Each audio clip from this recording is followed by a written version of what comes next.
Many would say that it's human nature to want to strive to be the best. And in sports, it is the only thing you strive for, to be the best of anyone else around you. And this is no different in NASCAR.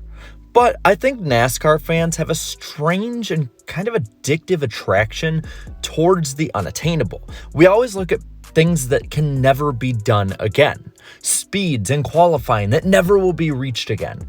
Records that never can be attained. But there is seemingly a lack of push for many to see people do what has never been done before in NASCAR. We say we want it, but then when someone wins 5 championships in a row like Jimmie Johnson, we complain about it. But I think there are 5 records that have somewhat reasonable or realistic attainability this year in 2022. So today we're going to get into it. These are 5 NASCAR records that could be broken in 2022. Starting out, we're going to go from the least attainable to the most realistic. The least realistic of these is most superspeedway wins by a driver. The current record is held by Jeff Gordon with 12 wins. The highest active driver when it comes to superspeedway wins is Brad Keselowski at 7.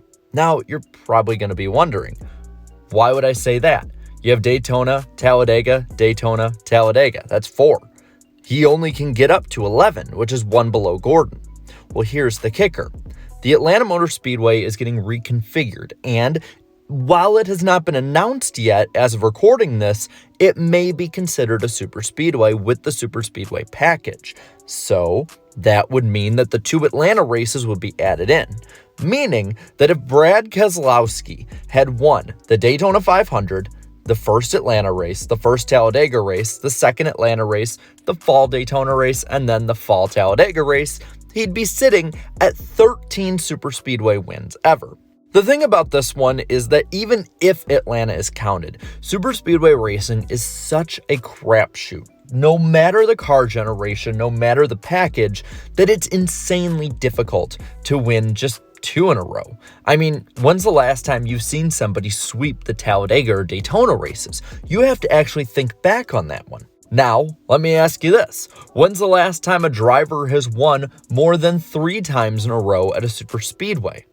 You have to look back to the early 2000s with Dale Jr. And with the way that a lot of NASCAR has been really pointed towards getting the win, going aggressive, going for broke, it's harder than ever to win a superspeedway race because, let's be real, the drivers crash most of the cars that are in the field. So, is this something that if all the cards align and we classify Atlanta instead of an intermediate as a superspeedway can be broken?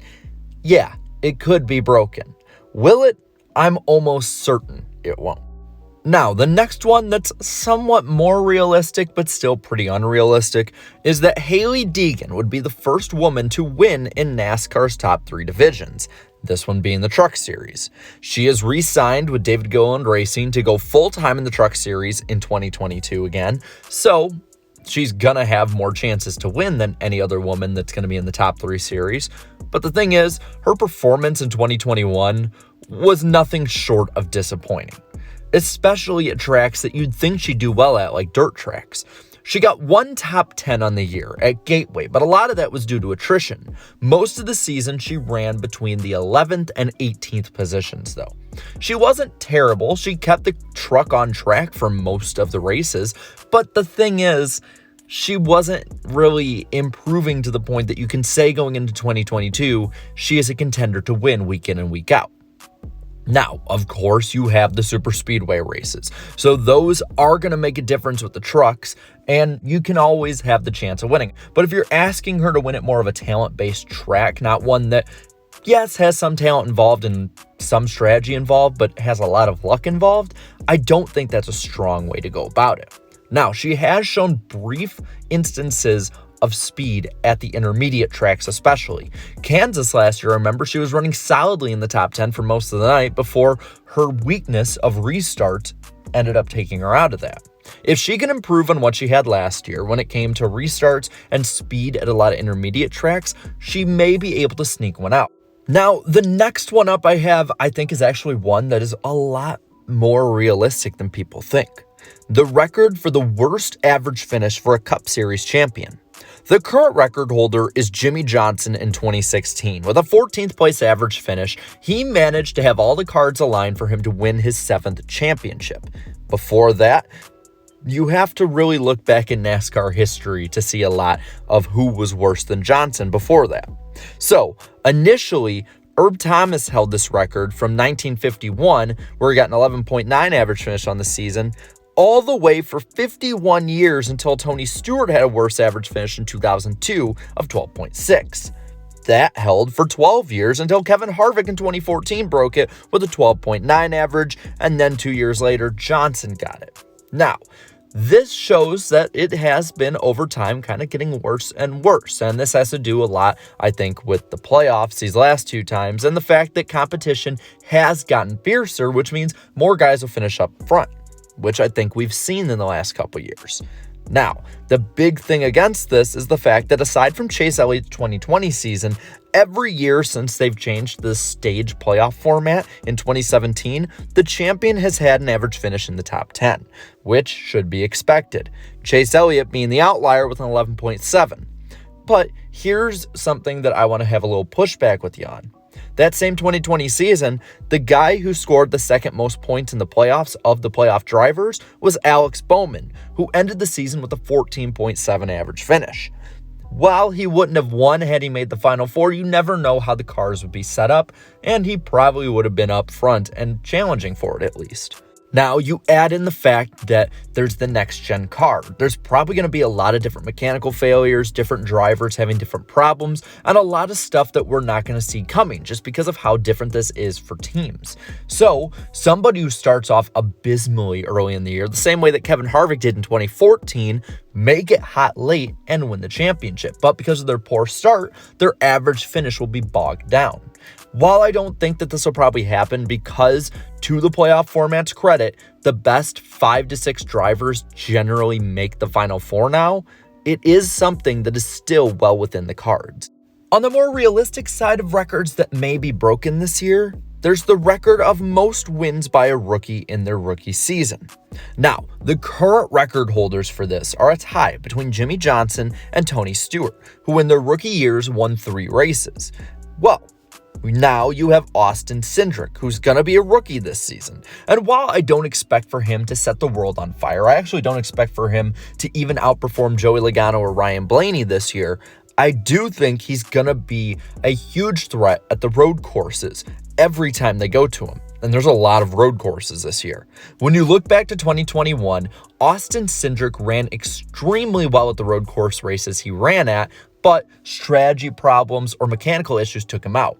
I remember at Road America being there, and before Chase Elliott took the lead, it was quite clear that Austin Cindric was the best in the field. So I don't think he will have any problem being up front.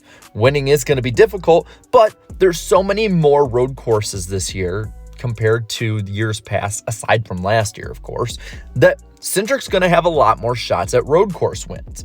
Plus, he's not a bad super speedway racer by any means, so he might be able to steal one of the 4 or possibly 6 super speedway races that Cup will be running at in 2022. Also, he would be the first rookie since Denny Hamlin back in 2006 that won more than 1 race as a rookie. The record, though, that I think actually will be broken in 2022, unless he has a bad season, is the record for most lead lap finishes.